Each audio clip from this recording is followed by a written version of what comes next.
N ಜೊತೆ A ಇದ್ರೆ ಏನಂತ ಪ್ರೊನೌನ್ಸ್ ಮಾಡ್ಬೇಕು? ಎನ್ ಇದ್ರೆ,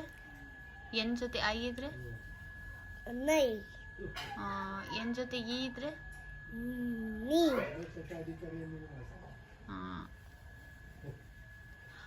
ಎನ್ ಜೊತೆ ಯು ಇದ್ರೆ,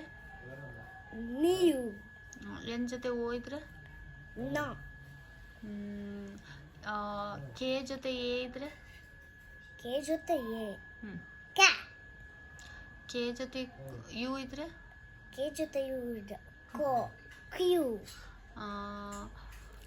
ಎಸ್ ಜೊತೆ ಇ ಇದ್ರೆ,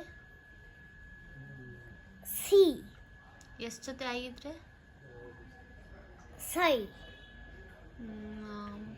ನೆಕ್ಸ್ಟ್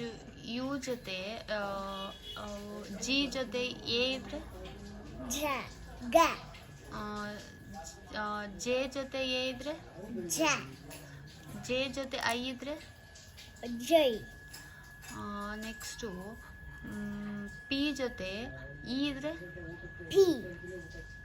ಪಿ ಜೊತೆ ಇ ಇದ್ರೆ, ಪಿ ಜೊತೆ ಯು ಇದ್ರೆ, ನೆಕ್ಸ್ಟು ಎಲ್ ಜೊತೆ ಇ ಇದ್ರೆ, ಎಲ್ ಜೊತೆ ಐ ಇದ್ರೆ, ಎಲ್ ಜೊತೆ